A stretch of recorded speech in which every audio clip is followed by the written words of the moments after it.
ingat, hidup kita tergantung rasa kita, sedangkan rasa itu tergantung pola pikir kita. Pola pikir kita sangat mempengaruhi rasa, tapi getaran dari rasa powernya itu luar biasa. Orang yang marah yang dibarengi dengan emosi, kata-katanya itu sabdo dadi. Sebenarnya emosi ini ya ada dua juga.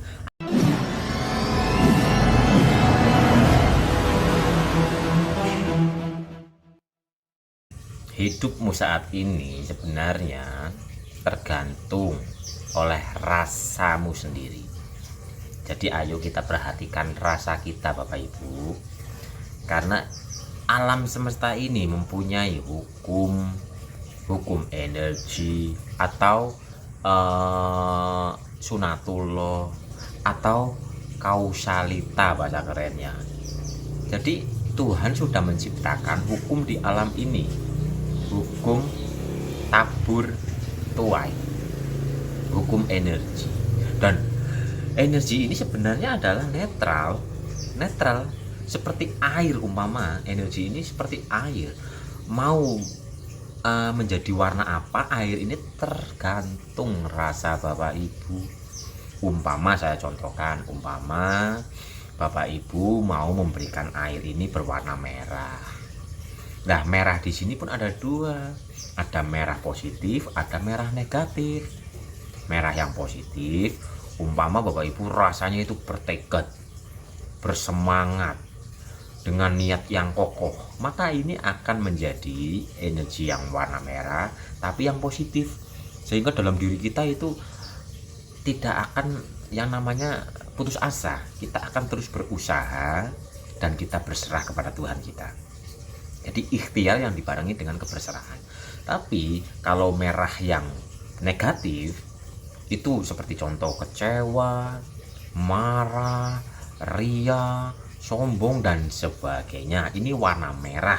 Jadi energi ini netral. Energi ini tak berwarna. Tapi warna energi alam ini terpengaruhi oleh rasa Bapak Ibu sendiri, dan rasa itu terpengaruhi oleh cara berpikir kita ini. Jadi di saat kita melihat sesuatu, kita akan memikirkan.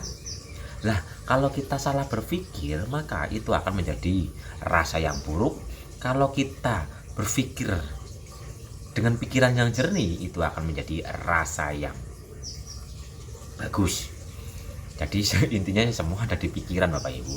Karena dari penglihatan, dari pendengaran akan turun ke pikiran, pikiran akan mengelola, akan mungkin membandingkan, akan menilai, akan bereaksi, muncul rasa.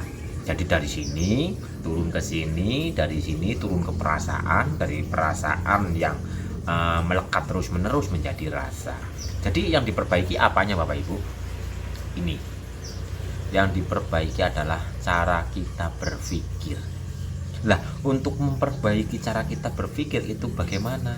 Caranya bisa Bapak Ibu berafirmasi, bisa Bapak Ibu wiridikir penuh penghayatan, bisa Bapak Ibu mendengarkan afirmasi-afirmasi pakai handset itu, afirmasi mungkin malam hari, afirmasi sebelum tidur, afirmasi cinta, afirmasi syukur, atau afirmasi yang indah-indah, atau lagu yang indah-indah kata-katanya. Itu dari getaran suara nih, dari pendengaran. Contoh kita bersuara, kita berafirmasi, telinga kita mendengar sendiri, maka sistem otak kita pun getaran-getarannya akan menyelaraskan dirinya dengan suara itu, sehingga nanti ibarat getaran-getarannya ini akan beradaptasi, akan menyesuaikan dengan getaran suara atau getaran pendengaran. Maka dari itu di saat kita sholat, biarpun kita sendiri, kita kan dianjurkan untuk membaca lirih tapi kita dengar sendiri.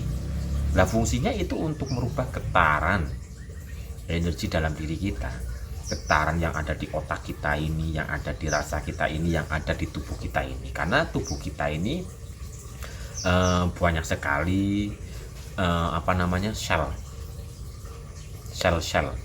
getaran-getaran dalam diri, getaran-getaran energi lah. Ini akan sangat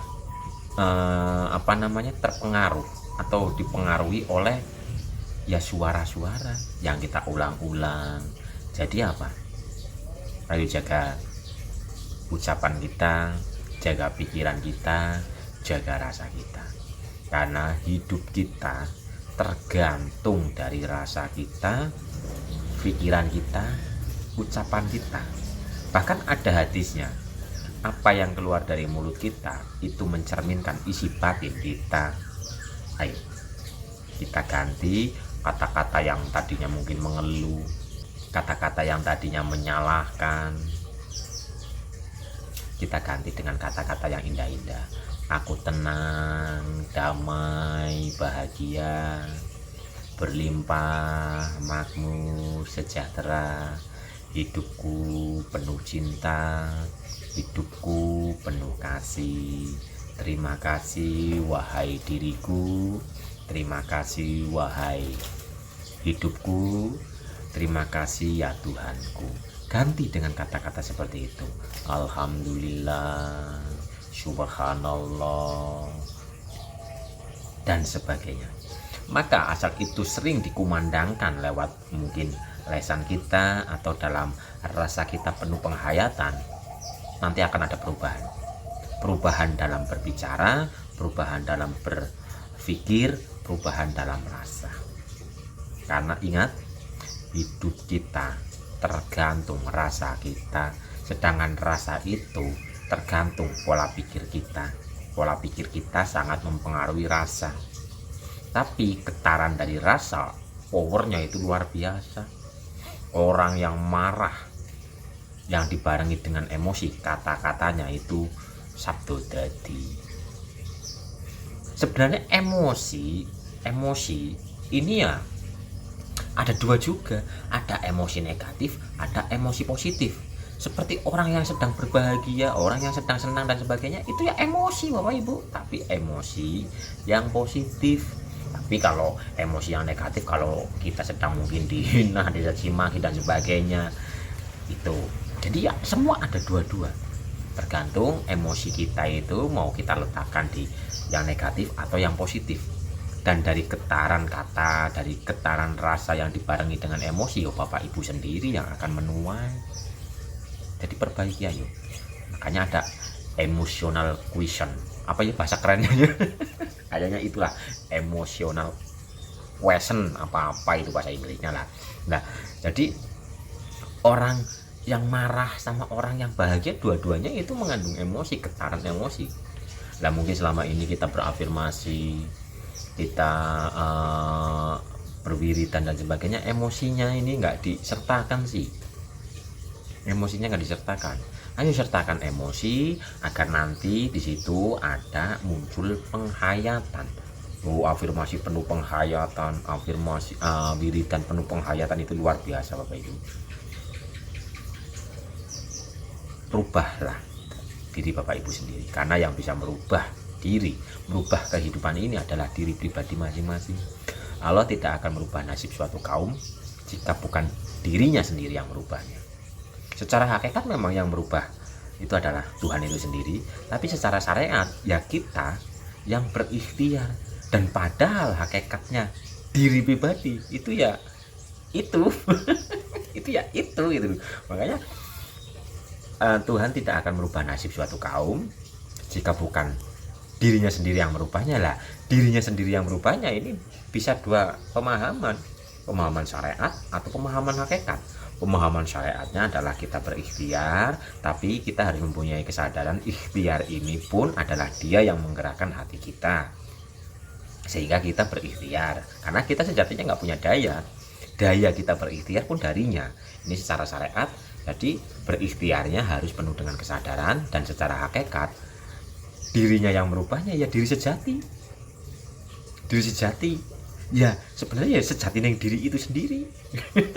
Jadi ya monggo lah, sudut pandangnya mau dari ranah yang mana, intinya jaga rasa agar selalu tenang, damai, bahagia. Jaga pikiran agar selalu berpikir yang positif. Jaga kata-kata agar kata-katanya ini pun kata-kata yang indah-indah. maka bersiap-siaplah hidup Bapak Ibu berangsur-angsur membaik, berangsur-angsur menjadi indah. Padahal hidup ini ya adalah keindahan, cuma sudut pandang kita saja bagaimana mensikapinya. Apakah sakit itu buruk? Ya belum tentu. Apakah sehat itu baik? Ya belum tentu juga. Karena sehat dan sakit semua adalah ujian. Semua adalah ujian. Sehat kalau nggak sadar ya bisa sombong. Sakit kalau nggak sadar ya bisa mengeluh, bisa menyalahkan dan sebagainya. Tapi kalau sehat maupun sakit, asal ada kesadarannya, di sebalik semua itu ada hikmahnya Bapak Ibu. Jadi mari kita rubah diri kita, karena yang bisa merubah diri adalah diri pribadi masing-masing. Jaga, jaga, dan jaga.